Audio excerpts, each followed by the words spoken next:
Bonjour et bienvenue dans cette vidéo proposée par les experts élites du forum Autodesk Inventor français. Je suis Fabien Perret et je vais vous présenter ici les meilleures pratiques dans les mises en plan. Pour cela, j'ai déjà ouvert une pièce et je vais créer une nouvelle mise en plan.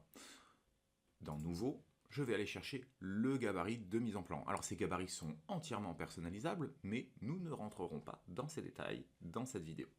Je vais donc sélectionner un gabarit, puis créer. La première chose à faire, souvent dans une mise en plan, est de changer son format via clic droit, ici, modifier la feuille. Vous avez la possibilité de changer le format de la feuille, la position du cartouche, ainsi que l'orientation. Puis, d'insérer la vue de base. Un fichier étant déjà ouvert, il apparaît directement dans ma liste déroulante à cet endroit, mais je peux aller chercher un autre fichier via l'icône qui est ici. Mais le plus important dans cette fenêtre est la possibilité d'identifier la vue à cet endroit et de personnaliser le texte qui va apparaître à côté de cette vue. Vous pouvez changer le nom de la vue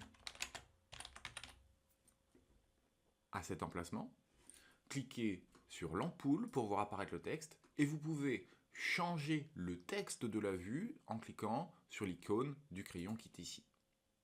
Vous remarquez tout de suite que ces textes ont une apparence spécifique. En effet, ce sont des propriétés, on va y revenir, mais les textes qui sont grisés comme cela, avec deux flèches de chaque côté, indiquent que c'est des textes qui sont remplis automatiquement par le logiciel.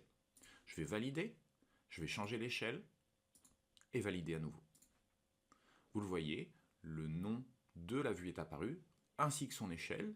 On retrouve le nom de la vue ici directement, et si vous changez le nom de cette vue,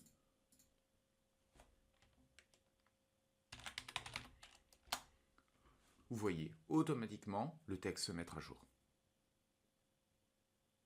Alors la règle la plus importante de la mise en plan, c'est d'assurer la cohérence entre les informations contenues justement dans la mise en plan et les informations contenues dans les pièces et les ensembles.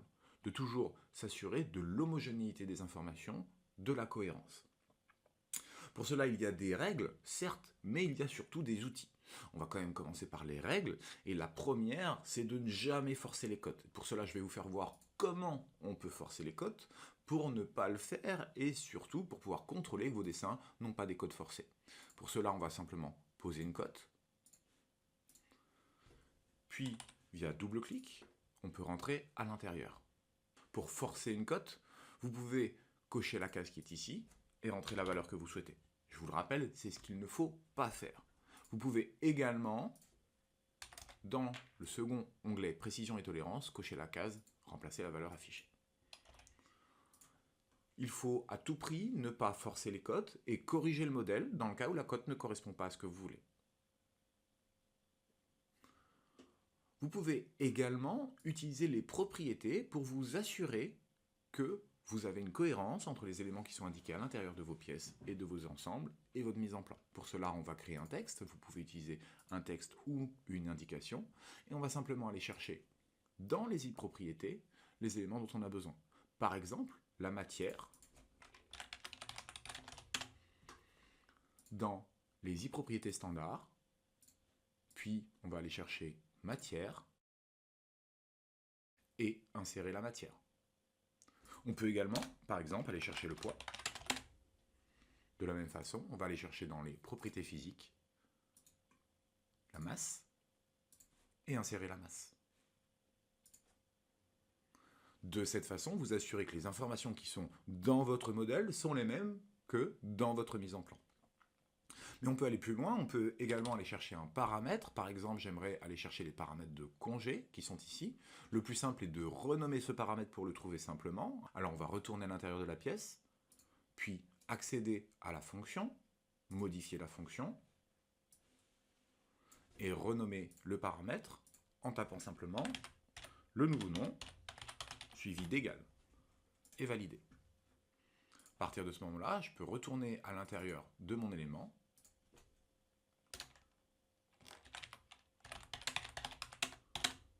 et aller chercher dans paramètres modèle le paramètre qui a été renommé. Je peux changer sa précision à cet endroit-là. Je vais réduire sa précision pour voir la différence. Et valider. Lorsque le poids ne se met pas à jour comme ceci, il suffit simplement de mettre à jour le poids dans les i-propriétés, physique, mettre à jour. Vous pouvez également changer certaines options du logiciel pour que le poids se mette à jour automatiquement à l'enregistrement. Enfin, pour s'assurer la cohérence avec les codes que vous indiquez et les codes fonctionnels de votre dessin, les codes que vous avez utilisés dans les esquisses et dans les fonctions, qui sont censés être les codes fonctionnels, vous pouvez utiliser les extractions d'annotation du modèle. Pour cela, on va faire une nouvelle vue. De la même façon, on va pouvoir indiquer son nom en double-cliquant dessus, puis en cliquant sur l'ampoule. Et dans Annoter, extraire les annotations du modèle, sélectionner la vue. Lorsque vous avez trop d'annotations comme ça, vous pouvez simplement cliquer sur l'icône qui est ici pour indiquer les fonctions pour lesquelles vous voulez voir apparaître les codes. Cette fonction par exemple, puis cliquez à nouveau sur l'icône, sélectionnez les différents éléments que vous voulez voir apparaître et valider. Attention néanmoins, vous avez une option avec ces codes extraites, via clic droit, modifier la code pilote. Cette option vous permet de modifier directement le modèle.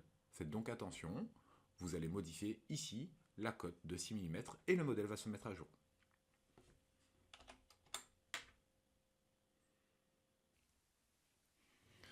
En conclusion, on va donc rappeler ce que nous avons vu dans cette vidéo. On utilise les libellés de vue, on ne force jamais les cotes, on importe les propriétés et les paramètres plutôt que de taper du texte simple. Et enfin, quand on le peut, on extrait les annotations du modèle, ce qui nous permet de récupérer les codes fonctionnels qui ont été utilisés lors de la modélisation. Voilà, c'est la fin de cette vidéo. Je vous remercie de l'avoir suivie et j'espère qu'elle vous sera utile. J'espère également vous retrouver bientôt dans une prochaine vidéo sur l'utilisation du logiciel Autodesk Inventor.